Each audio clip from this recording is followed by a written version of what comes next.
인터뷰 내용을 보면 굉장히 자신감이 있고 신당 쪽으로 상당히 많이 기울었고 오늘 또 무슨 자이언트 빅 텐트처럼 김기현 당대표가 얘기했는데 거기에 대해서 바로 이준석 전 대표가 공격을 하면서 무슨 이야기 하느냐 이렇게 이제 또 오후에 보도가 되던데 신당은 기정사실이고 생각보다 반향이 상당하다 이렇게 보기에는 조금 더 신중해야 한다고. 아니 저는 신당 창당하는 사람의 자세가 아니라고 봐요. 예. 예, 저는 그 조원진 씨하고 신당 창당 해봤고, 예. 지금 소영길 대표하고 저희가 신당 얘기를 해봐서 아는데 예. 신당 창당하는 전혀 저런 자세가 나올 수가 없어요. 일단 첫째로 지금 5만 명 본 거 있지 않습니까? 예. 저 5만 명 저 데이터 저거 신당 창당할 때 활용 못합니다. 하려면은 처음부터 발긴 대로 갔어야 돼요. 만약에 저 5만 명 가지고 뿌려가지고 당원 모집하잖아요. 저 3만 9천 명. 저 불법이 돼버려요. 저거 저렇게 돼버리면은. 예. 아주 쓸데없는 짓을 한 거란 말이에요. 예. 그럼 정말 이준석이 당대표까지 했는데 저걸 몰랐을까? 저거 왜 모으냐고, 저거 연락처를. 신당 창당하려 했으면 발기인대로 그거 모집했어야죠, 발기인으로. 그러면 네. 그걸 데이터를 쓸 수가 있는데 저렇게 모은 걸 쓸 수가 없단 말이에요. 저거. 한동훈을 통해서 이준석 신당을 죽인다 그러면요, 한동훈과 맞붙어야 될 생각을 해야 되는데 네. 전혀 그 얘기를 안 하고 한동훈도 내 동지가 될 수 있다 이렇게 얘기합니다. 예. 이거는 윤석열 정권에서요, 우리가 윤석열 정권을 비판한다 일반적으로 하면요, 윤석열은 싫은데 한동훈을 좋아한다? 이거 불가능한 얘기죠. 이거 팬클럽이 아닌 이상, 아까 얘기했듯이 한동훈 팬클럽이 아닌 이상은 윤석열이 하는 모든 나쁜 짓에 앞잡이를 해온 게 한동훈이고, 제가 말씀드렸지만 제가 모든 거는 소송이 전부 다 윤석열과 한동훈이 공범입니다. 네. 범죄 집단에 둘이서. 근데 이준석은 지금 윤석열과 싸우는 것처럼 하고 있는데 한동훈도 내 동지가 될 수 있다. 이 얘기는 이준석이 꾸준히 얘기했듯이 김기현하고 장지원 이런 정도만 치면 자기하고 한동훈하고 같이 할 수 있다, 이 당을. 결국 그렇게 얘기하는 거예요. 윤석열 대통령이 이제 공간을 열어주면 지금 국민의힘 안에서 주도권을 가지고 총선을 치르겠다. 충분히 이제 이 한동훈은 지금 영남권에 그 뿌리가 없잖아요. 예. 기반 아예 없잖아요, 이 사람은. 예. 그러니까 한동훈이 수도권하고 자기가 영남권을 가지면은 충분한 권력 분점이 될 수 있고, 그리고 이 당은 어차피 영남 중심이니까 자기가 우위에 선다. 그렇게 계산하고 있지. 만약에 신당을 한다 그랬으면요, 한동훈하고 들이받아야 되는 거예요, 지금. 자, 그런 부분에 대해서는 지금 댓글로도 저를 비판하는 분이 많은데요. 제가 이제 질문 이런 거 할 때 신당이 어쨌든 국민의힘의 새로운 좀 개혁성을 확보하는 수단이 됐으면 좋겠다는 개인적인 바람은 있고요.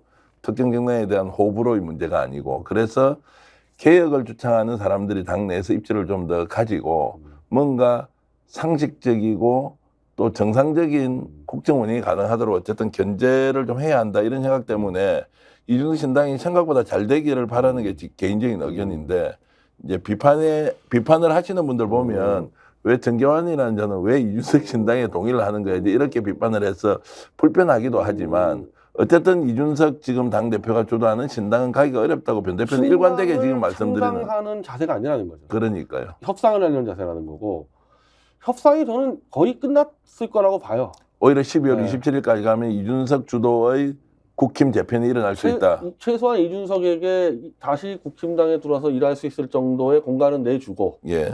그 대신에 이제 한동훈도 같이 내보내고, 이렇게 해서 정리를 하려는 것 같고, 이준석이 이미, 그러니까 저는 신당을 얘기를 하려면 자기 신당 정신이 다 가서 남의 당 얘기 잘 안 합니다. 네. 그거 해야 되는데, 그 지금 신당을 준비한다는 사람이 김기현이 2주 뒤에 물러나고 한동훈이 나선다. 자, 한동훈이 정치한다고 누가 먼저 제일 발표했습니까? 이준석이에요. 네. 이준석이 먼저 발표하고 다음날 한동훈이 뛰어들었습니다. 이거 얘기 안 됐겠습니까? 이 문제가? 제가 최근에 이제 대통령실 쪽과 좀 이렇게 관계를 돈독하게 유지하는 패널로부터 들었던 이야기는 어떤 경우에도 윤석열 대통령이 이준석하고는 손을 잡지 않는다. 그거는 100%다, 이런 이야기를. 누구지요? 그런 얘기하는 사람이? 뭐 제가 여기서 이제 밝히 아니 패널이니까 저는 제가 이제 그분 뭐 양해를 구한다는 전제로 아니 공개적으로 얘기했으면은 공개적으로 얘기는 하지 않았고 제가 이제 사석에서 얘기를 들었는데, 아니 뭐 지금 말씀을 뭐 드려도 될 것 같은데 어쨌든 서정욱 변호사는 그렇게 보더라고요. 서정욱 변호사가 그러니까 이게 자기가 다 이제 처한 입장들이 있지 않습니까? 서정욱 변호사는 이준석이 들어오는 걸 막아야 되는 사람이에요.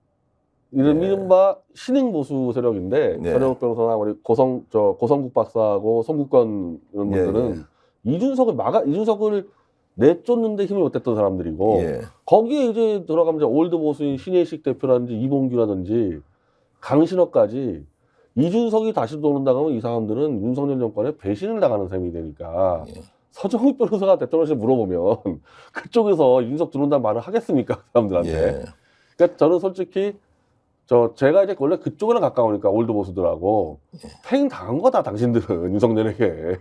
윤석열이 필요한 거는 이준석이지 당신들이 아니다. 저는 그렇게 말씀드리고 싶어요. 야, 많은 분들이 지금 저한테 이 뭐 정치업자들 말을 믿나요부터 해가지고 제가 말씀드리니까 어쨌든 뭐 업자라기보다는 이분은 이준석 들어오는 걸 막고 있는 사람이죠. 서령 예. 변호사는. 지금 현재까지 나온 근데- 시나리오는 윤핵관 또는 윤핵관을 제거하고 검핵관들 중심으로 윤석열 대통령이 지명하는 사람을 김기현 당대표 또는 비대위 체제에서 어찌됐든 대구 경북부터 심겠다 이런 것들이 지금 현재까지 나와 있는 일종의 정설이지 않습니까? 그런 것들이 다선 중진들의 반격에 의해서 막힐 수도 있다 이렇게 보십니까? 근데 문제는 이제 이준석이 들어가서 예, 영남권 선거를 지휘하는 순간에 이제 협상은 불가능하죠. 예. 전면전 가게 되겠죠. 야, 근데 이제 오늘 이 말씀 들으니까 이준석 당 전 대표에 대한 여러 가지 정치적 계산이나 이런 노림수가 결국에 윤석열 대통령과 손을 잡기 위한 최종 목표를 향해서 가는 그 과정이고 지금 우리가 보고 있는 여러 이제 그 매듭들은 결국 중간에 있는 정거장에 불과하다. 결국엔 손잡을 것이다라고 확신을 하고 이렇게 영남권에 있는 사람들과 윤석열 당의 싸움이 예, 거의 낙동강 전쟁처럼 커질 텐데 예. 그 중간에 이준석이 신당으로 해서 예. 존재를 할 수 있는 공간이 없어요. 예, 만약에 존재하려고 그러면요. 윤석열하고 정면 승부를 하고 퇴진까지 가져야 되는데 이준석은 끝까지 윤석열 퇴진은 자기는 원하지 않는다. 이렇게 나오기 때문에 그 신당이 존재할 수가 없어요. 그러면 어느 양쪽에 붙어야 되는데 윤석열 쪽에 붙는 게 지금까지 이준석이 얘기했던 영남권에 대한 얘기했던 부분하고 맞는 거죠. 다 물갈이 하는다고. 자, 이 말씀을 종합하면 한동훈 장관이 출마할 수 없는 거는 변희재 대표가 본인이 만약 지역구로 출마하는 순간 한동훈의 정책 생명 끝난다. 그게 끝납니다. 예. 자, 두 번째, 윤석열 대통령이 이준석을 버릴 수 없는 이유는 이준석을 만약 버리고 신당으로 가는 상황에서 영남권에 있는 다선 중진들이 집단적으로 반발해서 신당 또는 지역당 또는 무소속 연합을 할 경우에는 국힘이 쫄딱 망하기 때문에 그것도 윤석열 대통령이 결국에는 이준석을 안을 수밖에 뭐 없다. 누구든지 어쨌든 영남권의 그 중진들하고 전쟁을 수행해야 되는데 네. 가장 이준석이 적합하지 않겠어요? 예. 윤석열이 갖고 있는 전력 중에서는. 아, 이게 이제 우리 지금 단톡방에서 많은 분들이 의견을 주시고 스마트님, 솔티님, 고재덕님, 그리고 앵두님, 이제 이런 분들이 의견을 주시는데 오늘 제가 막 도 트이는 소리가 머릿속에서 계속 나는 게 역시 변희재 대표가 지금 분석하는 내용들은 이제 일반적으로 우리가 접하는 분야의 관점과 전혀 다른데 매우 현실적으로 보이는 이런 장면이어서 야, 정치판이 정말 살아있는 생물인데 단 한 치 앞도 내다볼 수 없을 정도로 변동성이 크구나 이런 생각이 좀 솔직히 듭니다. 원래는 이렇게까지 안 가죠. 예, 원래 정상적이면 이준석을 먼저 신당을 차렸어야 되고 네. 정리해야 되는데 윤석열 집단과 이준석이라는 워낙 희한한 정치. 제가 볼 땐 이 기회주의적이고 원칙과 명분이 없는 사람들끼리 거래하다 보니까 12월 27일까지 기다리겠다? 그럼 한 달 반을 또 이렇게 끌고 가겠다? 이런 식으로. 이거는 국민을 완전히 그냥 개돼지로 보는 거예요. 이건. 네, 결정 내려줘야죠. 지금 정도면. 그리고 윤석열이 그 아까 서정욱 변호사 얘기대로 이준석이 정말 싫다 그러면 지금 이준석이 떠든 내용으로 제명할 것들이 천지예요. 네. 제명을 시켜야죠. 그거 하나잖아요.